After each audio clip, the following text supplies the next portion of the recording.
Simple instructions. I can follow that. I said, hey, welcome to the Man Cave Happy Hour. I said, hey, welcome to the Man Cave Happy Hour. We're gonna drink a fine whiskey and smoke a really fine cigar. Oh, it is time for happy hour. It is the Man Cave Happy Hour. Whiskey, cigars, spirits, the stories that go along with it. I'm Jamie Flanagan. Spencer Burke. And we are just celebrating. Spencer, it's a celebration today. Bourbon Day. It's National Bourbon Day. I call up Spencer and I'm like, hey, you want to drink a little bourbon for National Bourbon Day? And he's like, I got to be out by 6:30, but yeah. So we got to behave ourselves somewhat, but not completely. And, we thought it would be cool to talk about bourbon and talk about local bourbon. So whatever city you're in, wherever you're at, chances are there's a local distillery, because there's local distilleries in almost every town now. It's a beautiful thing. And there's always room for more. That's the beauty of it. And one of the great ones, and doing a great job and doing a unique job with, packaging, presentation, and just the whole experience, which is actually we'll get into a whole bourbon experience discussion in a little bit, is the Detroit City Distillery, and also it's the Whiskey Factory. And with us from the Detroit City Distillery is Garrett. Garrett, what's your last name? Starts with a P. Last name's Passiak. Don't worry, it's Polish Ukrainian. All right, just call me Garrett. Zhirkovsky. It's all right, Passiak. All right, we're past it now. All right, so but Garrett, thanks for coming over to do a little cheers for National Bourbon Day. You brought a couple of bottles. I had one on tap just in case. It was one of the special bottles. And what sparked the conversation to have you guys come in was you guys just did a special release for the Detroit Free Press and their 150th anniversary celebration, and you did a special bottle, and it was like gone in 60 seconds. Gone in 60 seconds. I don't even have one myself, to be honest. It's hiding somewhere, if it even exists anymore. But. So what was the special blend for the Detroit News one? They did a corn rye barley. It's the award-winning strain that we have. Okay. So it's usually 68% corn, 27% rye, and 5% barley. So we keep our corn high, we keep our barley high, the rye high, and we keep the corn at a minimum. Okay. Reason being is because we believe in Michigan grains and climate. Master Distiller is a PhD in microbiology. Yeah. He's got the science behind Michigan climate. That's Joey? Yep. Oh, yeah. That's JP. JP, yeah. Mm-hmm. All right. And so it's what of the other bourbons, is that close to one of the other bourbons that's usually generally available? Generally not. Okay. Because what they did is they selected what we call a single barrel. Okay. Now, our regular Butcher's Cut bourbon, what I have with us today, that's our flagship. Sure. All right. So that's always going to be consistent. Now, our single barrel is like the News. Our single barrels that we have here, like the smoked ones, those are hiding over in the rickhouse in different spots and being aged at different points. Okay. So the Detroit News bottle, for instance, is a little bit older than the regular Butcher's Cut bourbon. But it's kind of unclimate controlled up there. Mm-hmm. So when you go and pick out a barrel, I always say, you've got the northeast side that's getting hit by the sun. Yeah. You've got the southeast side that might be hidden without the sun. But those barrels, when they fluctuate, that's that single barrel. We don't touch it. We don't blend it. And that's where those unique barrels come out, like the Detroit News went ahead and picked out. All right. And so how did that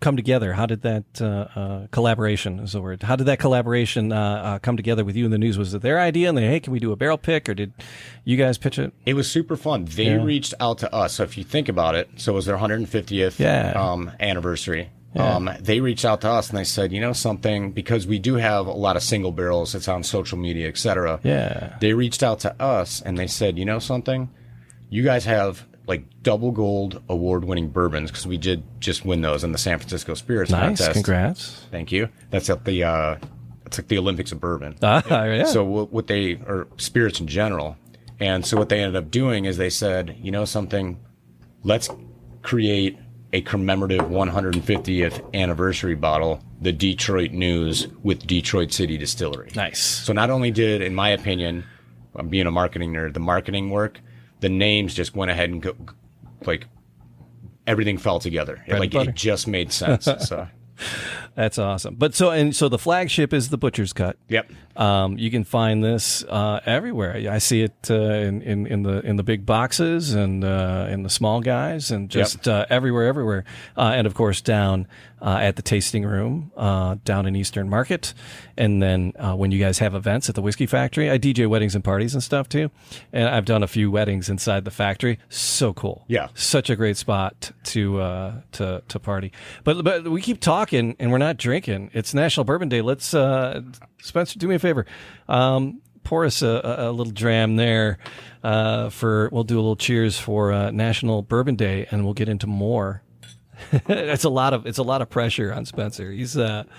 He had no idea he was going to have any responsibilities or have to speak or anything. I said, don't worry, Spencer, you got it. I said, get your butt over here and help me out. He said it was for National Bourbon Day. I said, okay, I'll do it. I'm in.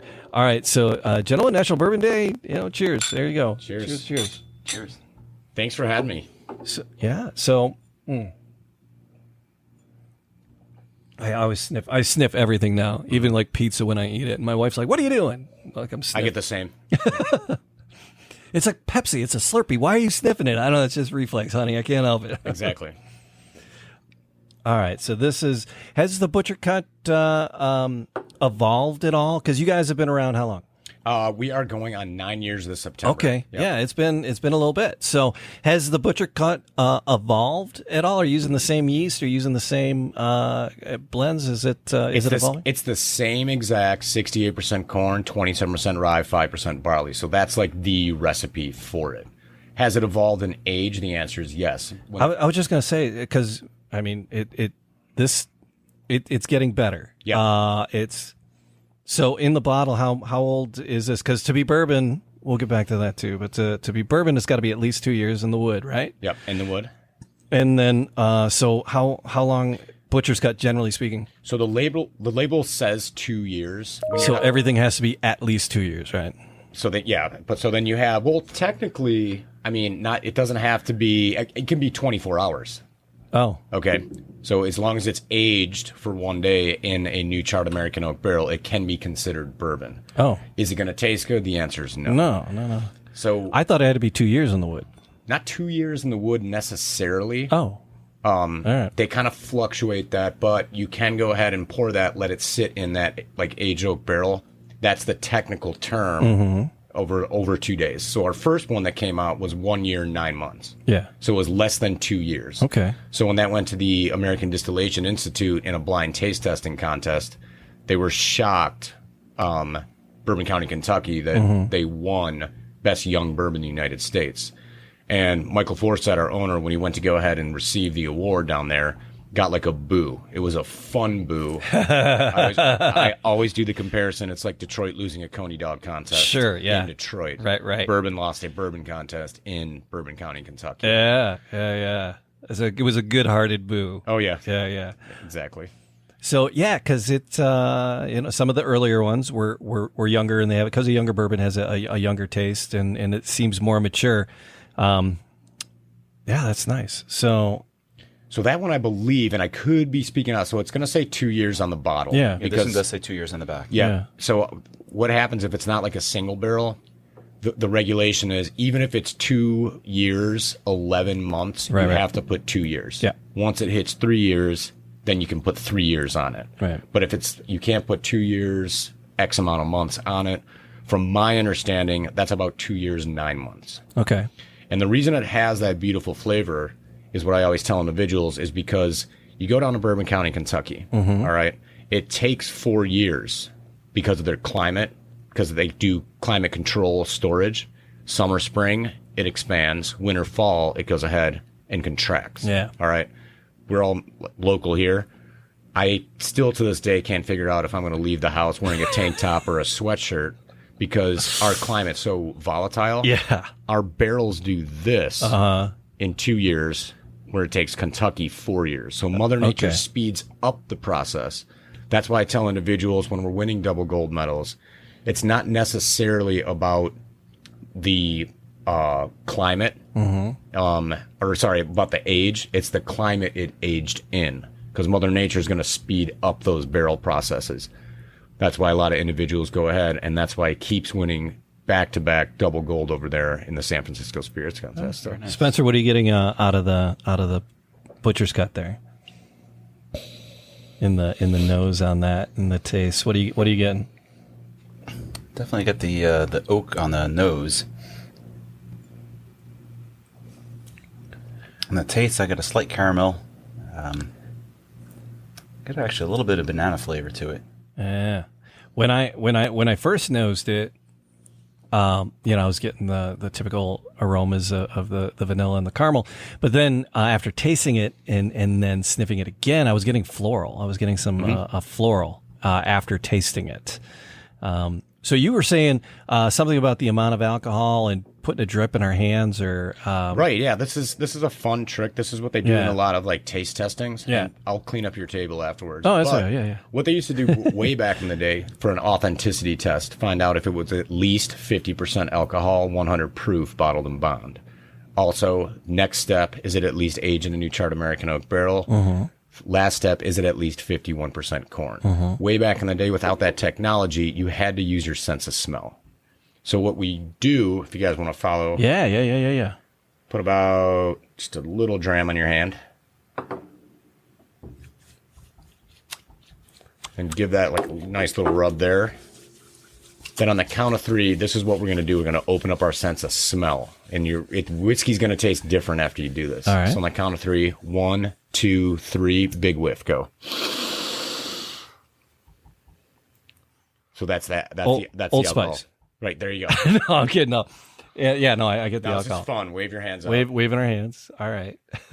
Very Jazz hands. Very different scent. From Jazz hands. Now, what you're doing is you're getting the ethanol to evaporate. So this is what I call applauding your whiskey. So this is a perfect day to do it. Happy National Bourbon Day. Now, second test, is it really aged in that new charred American oak barrel? Yeah. Count of 3, 1, 2, 3. Now take a big whiff. Go. Oh, yeah. That smells like the Rick House. It smells like the barrel. Exactly. That's great. Wow. Yeah. One more time, then I'll stop punishing you. All right, jazz hands. Wave it out.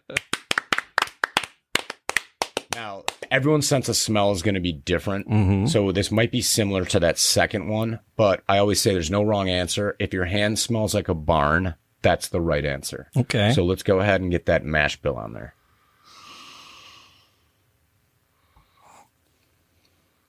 So Yeah, a little bit more like a hay. More like the agricultural part of it. It's like you get the, exactly. the grains and everything, not so much actually the alcohol, but you get the grains and everything else from there. Yep. And that was a test they would do to just... Back in the day, that's what judges do now, too. Now, because I always consider distillation of bourbon almost like cooking. So I make the comparison. Remember, I said I'm Polish Ukrainian. When I walk into a kitchen, I smell kielbasa, pierogi, I get excited. So what you do there is you just excited your senses.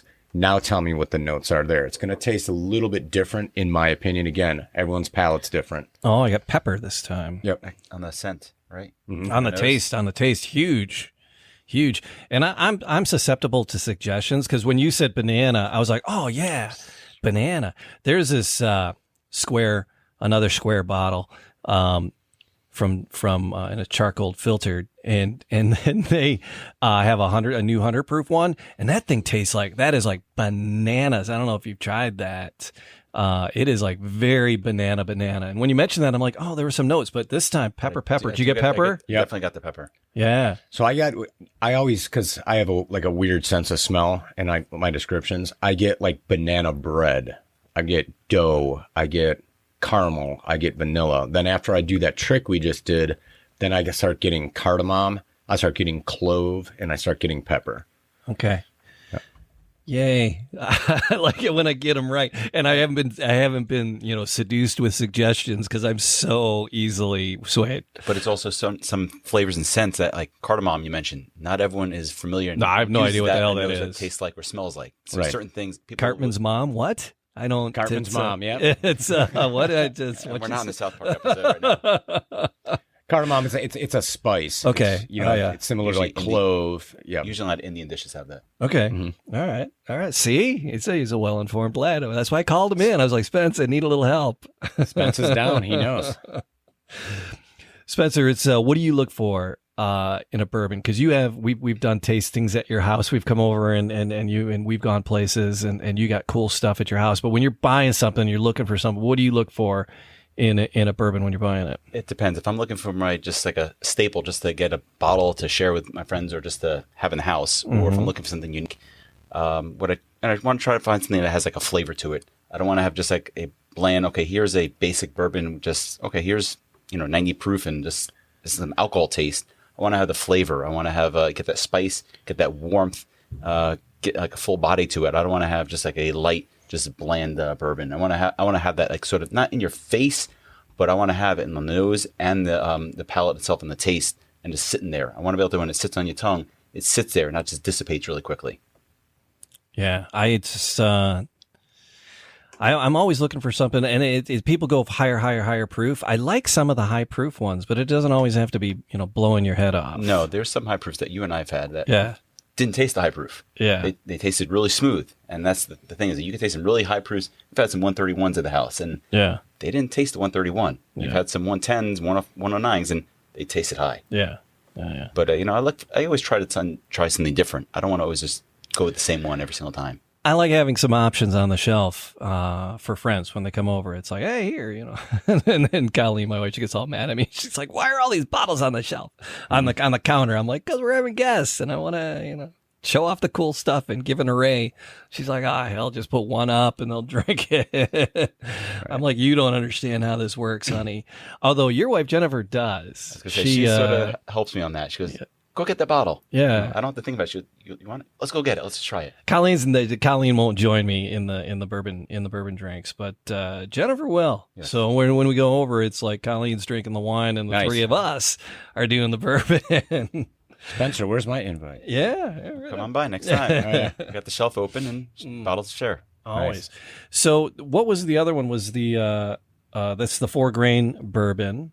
And then we wanted to talk about, Garrett, at the Detroit City Distillery, and more specifically at the whiskey factory where the magic happens, is a new experience. And it's the bespoke experience? Yes, the bespoke bourbon experience. And our whole thinking behind it was, because we have our tours that we have on Saturdays. Mm-hmm. And we get rave reviews about, I've been to Bourbon County, Kentucky, and this was like one of my favorite tours that I've ever been on. We wanted to elevate it to a point to where I had an idea, or we all had an idea, to go ahead and like elevate it to the next experience for, we legitimately just say, bourbon nerds. Mm-hmm. Okay. So we wanted it, I hate to use the word unprofessional and just off the cusp raw. So what we did is we built like a little kind of like speakeasy bar in the basement. Oh. So when you go on this tour, it's getting better. I didn't know about the speakeasy bar in the basement. We got a speakeasy. You're holding out on the good stuff for the show. Yeah, exactly. All right. So we got a speakeasy bar in the basement, and what you do, it's limited. It's about 20 individuals. It's every Thursday evening at about 6 p.m. That's about an hour and a half. But what we do is we go into a history of Detroit City Distillery, obviously, explain to individuals, but we go into what does bourbon look like before it's aged. So we sample White Dog Lightning. Nice. All right. We sample our White Dog Lightning. That's like almost 120 proof. We show people how to proof it. So we use a hydrometer, and then we sneak down into the basement. And I always give the disclaimer, you're going to where normal people, like customers, do not go. You're going to see Cornbread and Lady Macbeth the cat. Okay. Corn cob. Sorry, Cornbread. She can't hear me. Because I always tell individuals cats are normal in distilleries. I think Jack Daniels had like 20 cats when I went there because they keep things out that are other than cats. Sure. Because you got a lot of stuff in the basement. Yeah. You get to go around forklifts. You get to see the bottling room.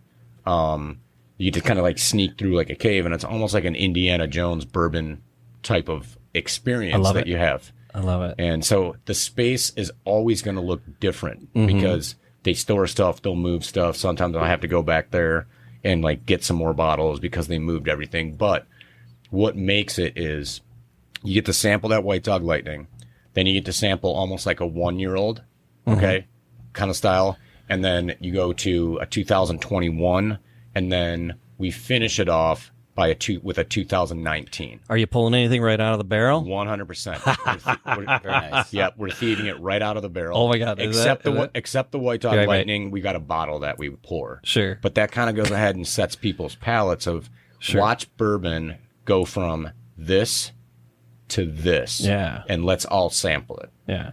And I mean, it's got some fun options. There is an option that you could get your own like Glencairn glass that's all etched. Okay. You know? But it's a really fun experience. And this will be our third one coming up tomorrow. Okay. So we're excited because of National Bourbon Day. I know it's today. Yeah. But you're going to keep things going and just keep these. It's a Thursday experience. It's when they happen. And as long as there's not some conflicting private event going on, you can book it. Can they go to the website and like book a space in these? 100%. Yeah. So if you go to the website, I believe there's a visit us. Okay. And that's one of the options. Either the Saturday public tour or the bespoke one. And that was my question. So the Saturday tours will still be going on. 100%. Yeah. And those are what's the Saturday tour? What happens on the Saturday tour? Saturday tours, it's more of like a Detroit City Distillery experience to where you get the history of Detroit City Distillery. You get the history of why you're standing in an Old Stroh's ice cream factory. Yeah. We walk them through the distillation experience. You know, so for people that are just getting excited about bourbon, you know, I explain it. You make an oatmeal, a beer, then you evaporate that off and throw it in a barrel. Then we go upstairs, and then I do the difference between bourbon and rye. We do that trick that we just did. Yeah. That's the public tour. Okay. Now, on the bespoke tour, it's more of experienced bourbon individuals that they've been on tours all over. Right. All over the country and sometimes the world. This is more delving into, let's go to where normal, like you can't usually go, and let's sample that bourbon, you know, so people that already have a bourbon palate. So if I were to go through the distillation process, for instance, on the bespoke tour, you'd have a lot of people falling asleep. They're like, we know how to make it. Like, like been there, done that. Let's go sample. Have the T-shirt. Let's go downstairs to this bespoke like bar and let's go sample. Yeah. So that's the difference between the two tours. It's more of like for the it's a deeper dive bourbon fan. It's a deeper dive into bourbon. Okay. For the public tours, it's an awesome, amazing, fun experience in Eastern Market about Detroit City Distillery in general. All right. With some whiskey sampling. Is that every Thursday? The bespoke tour, pretty much every Thursday, unless there's something going on. So there's a couple ones that are blocked out. Yeah. Saturdays, but if you go to the website and try to book it, it'll offer you dates to come in. Exactly. So, and then, so you get down there, you enjoy it. I lost where I was going. So you guys in the whiskey factory, like I mentioned, I DJ and we did some private events. And we did, I did some weddings in there, and you guys did a special tasting. You were doing like cocktail nights in the whiskey factory when there weren't events going on. But you did a special tasting, and I was lucky enough to get the invite. Thank you. And I brought Spencer with me, and there were like 10 or 12 different blends to try.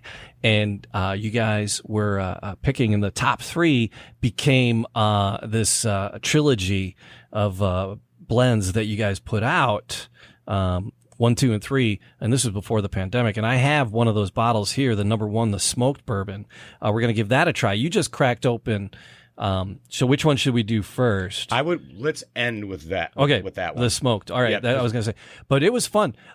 Is the cocktail tasting room, is the whiskey factory open for cocktails? You guys were doing that for a little bit. We were doing that for a bit. And the reason being the pandemic and stuff. The pandemic, because of the regulations with the spacing, it didn't make sense to have our tasting room open. So we opened up that space upstairs. Yeah. And people couldn't have weddings because of exactly. So there was no weddings, so we did that like super. In my opinion, that was an amazing kind of experience.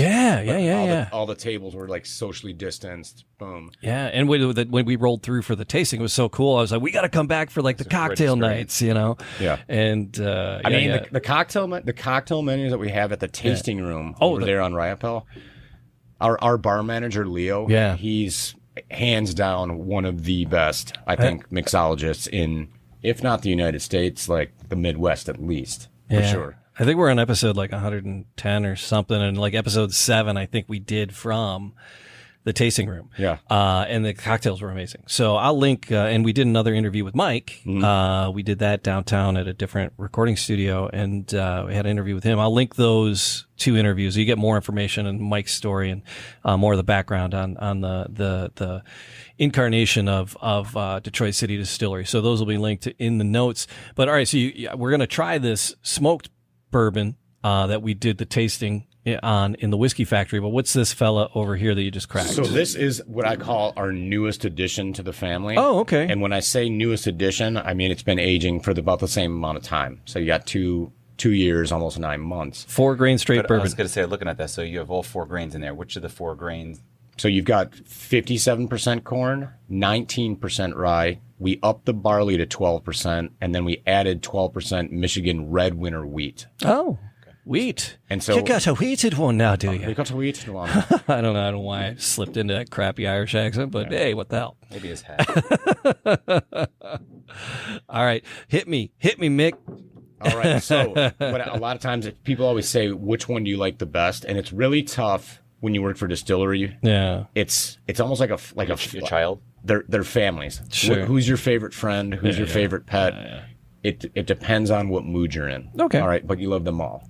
Now with bourbon, with the butcher's cut, it's got that nice bold kick to it. So that's usually my go-to at like a party. When I'm going to be making cocktails and relaxing at home, I use the 4 grain because even though they're both 100 proof, for some reason, from a chemical standpoint, that higher barley and that added wheat makes it a little bit more mellow. Softer. All right. The wheat usually adds Exactly. softness to it. all right. So wheat. Do many of your other expressions have wheat in them? We've got a bloodline whiskey. Okay. That's 60% wheat, 40% barley. All right. I believe 7% of that barley is smoked malted. And so we were talking about the bespoke bourbon experience. Is there a bespoke expression? Is that what is the bespoke? What does that mean? So the bespoke expression, you're sampling out of 3 barrels that no one's ever sampled out before. Okay. Including the White Dog Lightning. Yeah. So when people go pick a single barrel like that, Yeah. when the Detroit News goes to pick a single barrel like that, our master distiller JP picked out 3 kind of bespoke barrels that don't taste like anything that anyone's ever tasted before. So that's the fun thing, to go into that basement and just sample that from 2022 Okay. to 2021 to Right. 2019 from the young one. So we go So there's not a bespoke. There's not a bottle with a bespoke No. label. Okay. not yet. That's a teaser. Stay tuned. Okay. That's what I was expecting to see, one of the bottles. with that That's in why there. I thought that was going to be in this 4 grain straight bourbon. I love and again, the bottling and the labels, it's all very Detroit centric. Yeah. The butcher's cut, because I believe it was Mike's grandfather or great grandfather. JP's grandfather. JP was a butcher down in the Eastern Market, and might have actually been in the building that was the tasting room now, or nearby it, or something. It was nearby. He was a butcher after World War II. When he immigrated to the United States, he started making whiskey and like out of a butcher shop. So he was a butcher and, quote, a bootlegger. Yeah. So did he learn how to make bourbon from his family? I believe so. Yep. And then took it and got the whole crazy mad scientist degree I to think- cap it off. I think he traded in his motorcycle for a rifle just for security purposes. The story's on the back. It's a great story. Yeah. Yeah. All right. Yeah, it is. It's soft. I don't know if I'm getting anything green in it or not. Softer on the nose. Yeah.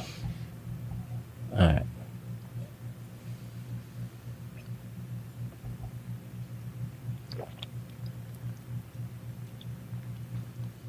Oh yeah, it's You could definitely. tell this sweeter, mellower, Yeah. even for the same. You're saying, tell me the same proof, which I wouldn't have thought that right away if you didn't tell me that.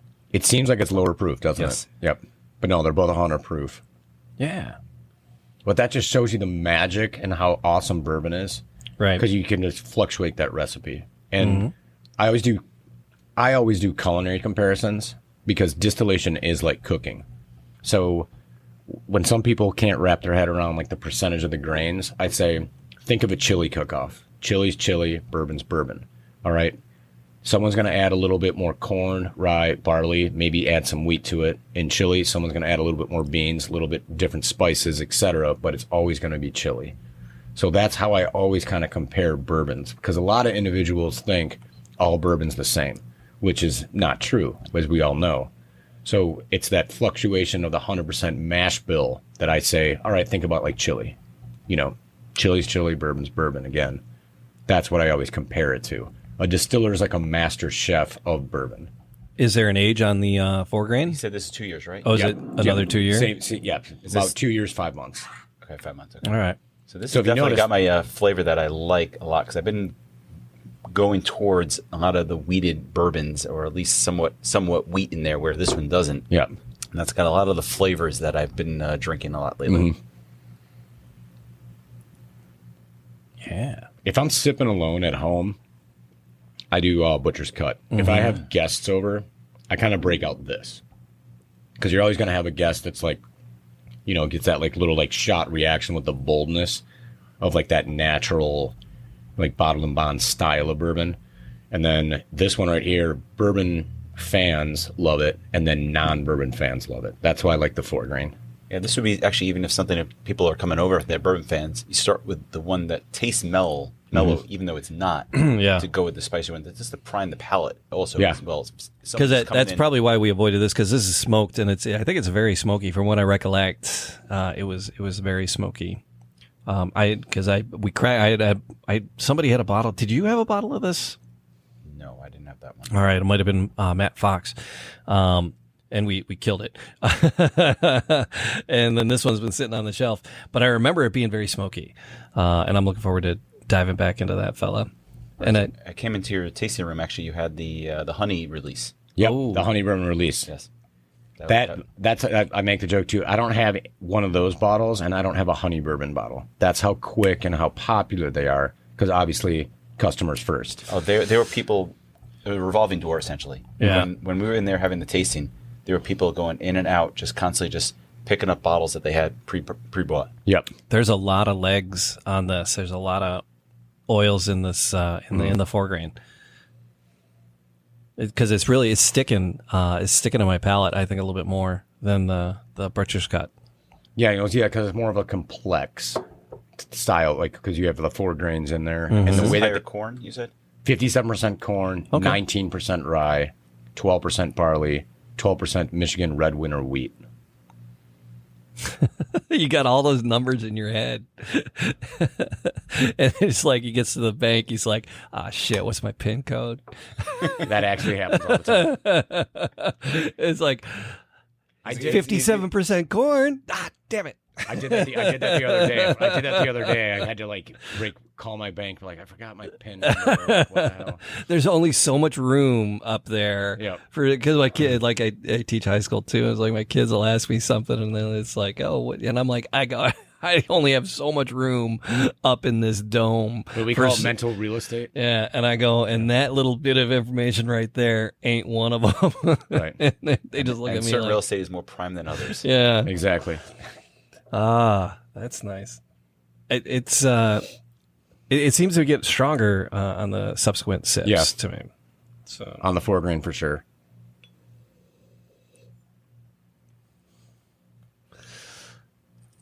that's nice. That's good. That's the weedy. Are you getting grassy at all? I'm not. It's weedy. It's You definitely get a little more syrupy to it. It's like tastes thicker. yeah. So Okay. you're saying the legs on there, but Yeah. it sticks to your mouth, and the flavor stays longer. It doesn't dissipate as quickly as some of the others. But you're not getting a high alcohol flavor. Like it's not the alcohol's not hitting you. The flavors and all the flavors scents are coming out there, and it's sticking around and hanging out there versus just dissipating. Sure.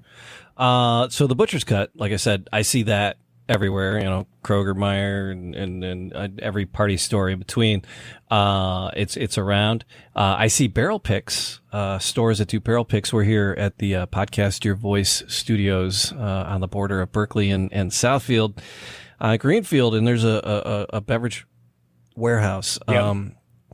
I think they're pretty good friends of the distillery, and they've done a few barrel picks. I've seen the barrel picks in there, and a few of the other party stores, the regular party stores. I don't know. Did Tony at the Wine Garden do one? I Has Tony done don't one? believe my boss would know. Yeah, okay. But I know I saw one. I know I saw them at the Beverage Warehouse, and they do the barrel picks. So those are the bourbon cut. The butcher's cut is readily available. What about the 4-grain bourbon? Where are we going to find these other expressions? 4-grain bourbon you can find now statewide. Oh, okay. So you can get those in the Meijers. You can get those in like the big guys, the small guys, etc. Okay. Just this year? Yep. Okay. Beverage Warehouse. So this is new. So Okay. you can go ahead and this isn't limited to the factory. Okay. Yep. Are there any right now that are limited to the factory, but you got to come in and you can get them there?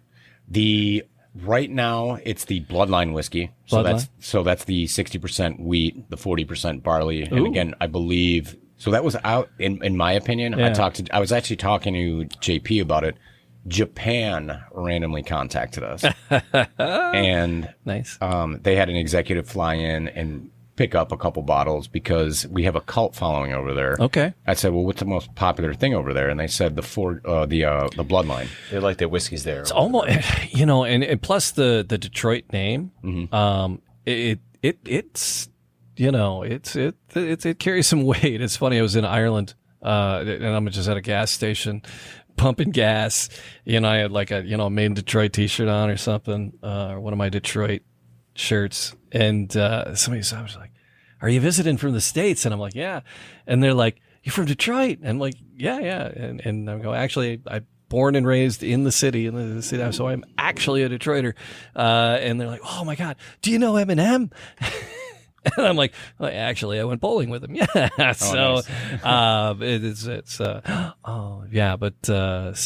it's because my friends of mine, Joel over at 54 Sound and Quig worked out of there, and so I knew that, and so their Christmas party, they had it at the little bowling alley down on 9 Mile there in D12, and Eminem and everyone were bowling with it was just the studio party, and so I went bowling with Eminem, but but just people they just love the Detroit name worldwide. They're enamored with it, and so but the Japanese folks but they like the Bloodline the most. They like the Bloodline, and I was talking with our distiller, and he said it's kind of so our Bloodline is with that wheat barley mix is kind of mimics almost like an Irish style, Scotch style, or a Japanese style whiskey. Okay, and it was the most amazing. He came in and said what they do in Japan is they'll go ahead and take mineral water and they'll hit it on all the scotches, and they'll judge which whiskey's better based on the mineral water. And in a blind taste test with like a staff at a restaurant, our Bloodline won. Sure. And so everyone loves our Bloodline, and like different mineral waters in Japan. He said, I didn't know this. This is new to me. Different mineral waters in Japan, they list the ingredients. So people go into in Japan and they say, I would like this, that, magnesium, iron, and this percentage in my mineral water. Wow. Which doesn't exist here. I've never tasted mineral water and compared the two. I know. I mean, compare whiskey all day. Yeah. But apparently it's a big deal when people do what they call water the garden. Sure. By dropping a couple drops of water in a whiskey. Yeah. In their case, Japanese whiskey, our Bloodline whiskey, apparently it won. And I think Evian and not Fiji, some other two of those won, and that's what they serve at the bar now in Japan. Okay, I guess that makes sense because some a friend of the family I know that actually ships in ice cubes from Japan because the taste of it instead of dilutes and affects the taste of certain drinks. So they're able to taste the difference there.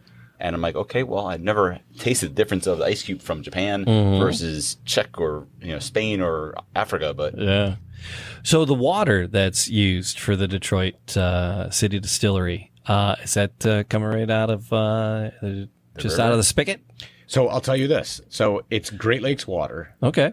And we do a charcoal filtration system. Okay. So charcoal filtration, it mimics the old school limestone filtration that they have in Bourbon County, Kentucky. Yep. So it brings it to the same pH level and quality of limestone filtrated water. And that's speaking of that, actually, people always say it. We talked about that before we came on. Is that it's not from Bourbon County. Well, it's not going to taste the same because it's not coming from the soil from the limestone from Bourbon County or it's not from Bourbon County. It's not their oak. That's it. Yeah, that's a good point. And what my thing with that is, in my bourbon studies, in my travels down to Bourbon County, Kentucky, it's a very, very high tie to the culture of that Bourbon County invented bourbon off of the limestone filtrated rivers, which was at that time was still the highest, or like the best quality water that was natural in the 48 continental United States. But if you think about it, when you fast forward, now look at bottled water. Yeah. Technology goes ahead and fast forwards that. You can make that water from a technical standpoint. All right. What you have to do in our case, when you go ahead and look at it, is it really the water that's the highest like concentration of it, or is it the quality of Michigan corn, Michigan rye, Michigan wheat, Midwest style grains that aren't imported? So is it the water, or is it basically the grain? Is it the water has something to do with it? And because a Guinness, you know, it just having a Guinness in Ireland when it's fresh, and that why there's something about the water, you know, it's just something about it. And if I go on vacation and you drink water someplace else, you're like, oh, even in the States. I mean, I'm talking going to Mexico or something. Even Arizona. You go to Arizona, you don't want to drink the water because the water's straight from the tap. And you go to a restaurant, I don't drink it there because you can see the coloration of it. It floats in there. Yeah, so we're kind of spoiled here in the Metro Detroit area with our water. I didn't know that Great Lakes water, there was like a water test, and I can't speak to it 100%, but apparently Michigan, and people, I always get the joke, sorry if anyone was from Flint, do you use Flint water? And I'm like, no, like we use Great Lakes. I didn't know they did a national test of like the best waters, and apparently Great Lakes waters is number 4 or 5 in quality standard in the United States. All right. But I can see what you're saying, that you look at the grains, you look at the corn, you look at the ingredients in there where they're grown versus the water itself, what's going to impart the most flavor. You look at all the grains, what's in there versus the water that's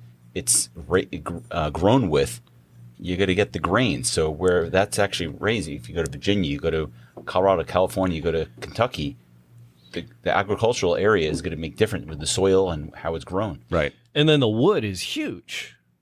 The wood is so huge. you were talking about the wood. We talked about that before the show. Okay, so obviously it doesn't have to be from Kentucky, the oak. As long as it's 4-time charred new oak. New oak. So where other distillers have used non-American oak.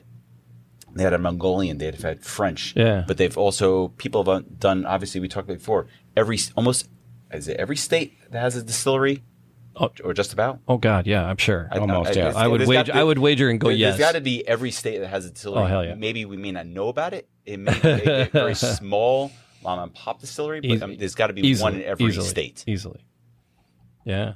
So I just noticed this is now it comes back to me, Bespoke Bourbon Series single barrel. These were it was the Bespoke Series 1, 2, and 3. Yep. I have 1 and 2. I didn't get a 3. So I have another number 1 at home I haven't cracked yet. I had 2 of them. I'm like, fuck, I'll just take this fella in and crack it, because it's like these, bourbon was made for drinking. It's like people collect them, and I'm like, why? That's a lot of this, 170, 50. $150. I forget who it was. Some master distiller said it ain't no Beanie Baby, man. It ain't going up in value. there's only 2 type of bourbon bottles you should have in your bar: a full one or an empty one. Right. There's also one. You drink it, and you drink it to share. Yeah. You drink it, by yourself. It's better to drink it with someone else. Yeah. So that's the one thing I always say. It's like, you came over, I come to your house. Okay, what bottle do you want to crack open? Let's open it. Oh, you haven't opened it yet. Don't worry about it. Crack it. I want to open it. I want to share it. That's the purpose of the bourbon. I want to be able to share with people. I don't want to sit there and just drink it. My wife and I drink it together, yes. Yeah. But I want to be able to, when people come over, that's the purpose of it. I want to be able to share it. I'm like, I'm not selling my bottles. I'm going, if I can get it, I get it, and I drink it. So this bottle is even more appropriate today. Yeah. It's the Bespoke Series. So don't call it a comeback. You guys are going to maybe revisit the Bespoke. 100%. So when somebody comes and does the Bespoke tour, or if somebody just has more money than they know what to do with, can they buy a barrel and from you guys? Because you get like how many cases You out get of a- about you get out of a about barrel? you get about 10? You get about 240 bottles 240. at max, anywhere from 220 to 240, depending on the angel share. Right, Depending on how long it's aged, though, too. Exactly. Yeah. So the longer it's aged, the less bottles you're going to get. Right. And lots of individuals ask about, like, we're starting to get single barrels that are starting to pop up, and we're getting worried that they're all going to disappear. That's how popular it's starting to get. Yeah. What a lot of individuals do, which I kind of tell people, I say, you know, so you might not be able to afford this on your own. Whiskey clubs. Sure, yeah. You take that price of the barrel, you split it between like 30 people. Yeah. I always make the joke. I'm like, well, you know, you get your label. You can get like your engraved even. You can get it waxed just like that. Yeah. I say the only difficult part about that is fighting over who gets the barrel to put in their basement. Right. That's So that is a couple of possibility that Yep, people can do 100%. that. Yeah, for the individuals on the bespoke tour, definitely come in if you are serious about a barrel. Yeah, we can definitely do that. All right. A friend of mine does that. He does tastings and he buys barrels and does the tastings and sells them at the stores around Michigan. Yep. So this is the Bespoke Bourbon Series, single barrel. This was pre-pandemic. I don't know exactly when this went down. Oh, well, it was, no. This is just batch 1, bottle 14 of 131. Yeah. So, yeah, there's only 131 bottles out of that barrel then. It aged 2 years, 100 proof. Do you have a bottled in bond? Because most of these are coming in at 100 proof. We're getting there. Okay. We do have a bottle and bond. I believe the free press bottle is a bottle and bond. It's aged 4 years. The news? Yep. Yeah. All right. Or sorry, yeah, Detroit News. Those Sorry, guys? Detroit News. I can't keep track of They your media. both. They I can't keep track of you guys. I love you both. Yeah, Sorry. It's like AM radio. They'll be gone soon. Oh, they're the same thing. It's the same. All right. So we're this bottle is darker. The smoked one Yep. is darker, and just on the nose, there's a whole lot more. It's not campfire, but there's definite. You get the smoke, you get the flavor. This is charcoal. sort of like you and I talked about earlier before it came on. Okay, you look at these two side by side. Yep. Both clear bottles, but they clearly look different. Exactly. And you can see them if you turn them side by side. Yeah. Oh yeah. Look at the difference. There's a different color in those for sure. Woo. Yeah. Okay, I remember this guy. That one's really. It's been good. it's been a couple of years. Not but I just smoke without having to buy a smoker.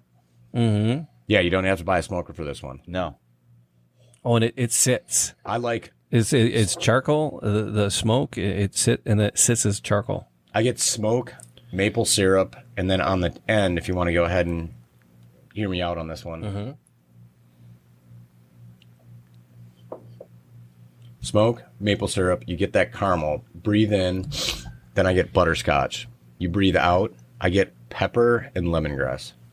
I don't know lemongrass, so I can't concur with that one. But most of the others I do. It's more of the citrus end to it, which I think they did a really good job on that blend. I don't. Yeah, I'm not getting a lot of. But I'm getting peppery. I got the pepper, spicy, the maple on the breathe out.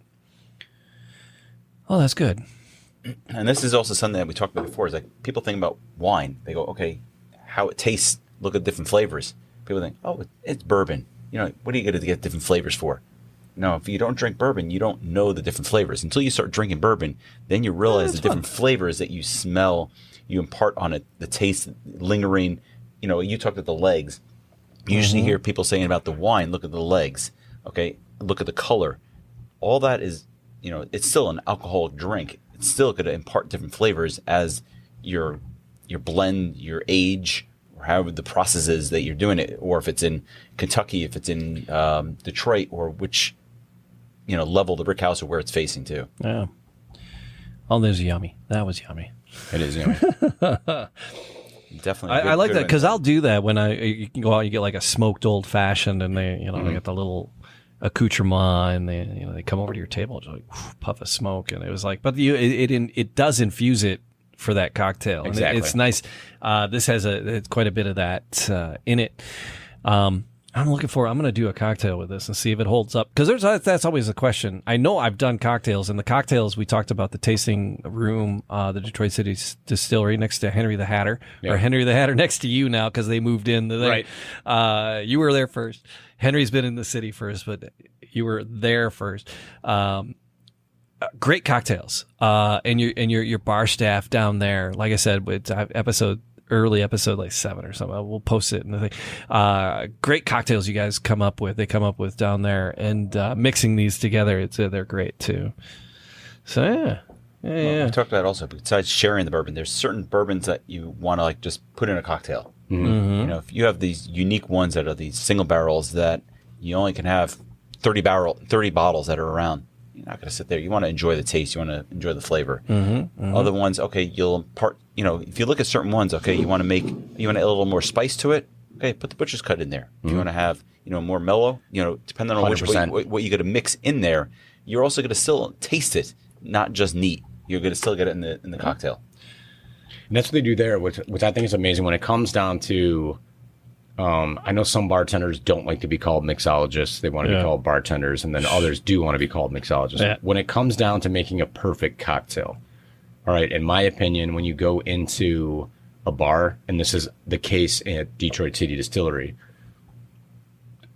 our bar manager, Leo, there's a stack of cookbooks and like 2 bartenders' books. Oh, okay. Because again, it's like cooking. It isn't art. It's mixology is you want to get the flavors that aren't alcohol right to come and go ahead and make sure they work with this. Yeah. Hence back to the Japanese, like mineral water. Yeah. You want to make sure that all the ingredients are bringing out and not ruining that alcohol. So yeah, it's like where like normally like I would go like more rye or rye itself when I'm making my old fashioned, because like the sweetness to counter that. But this actually does make a really good old fashioned, the butcher's cut. Oh yeah, big time. Well, gentlemen, thank you, Garrett. Thanks for you guys being are here. Awesome. I want to hang out here more. Well, yeah, it's anytime. We do it all the time. We're gonna come and we're gonna crash a party. We're gonna walk through the bespoke experience. Love that. Yep. And we're gonna like video it and do a step by step and go through it. Mike invited us, so we're coming. Mike invites us, we come. So I'm ready. But it's National Bourbon Day, and thanks for coming in and sharing these with us. Cheers to bourbon. Cheers. Cheers to you. So nice to meet you. Thanks for having me, guys. Thank you.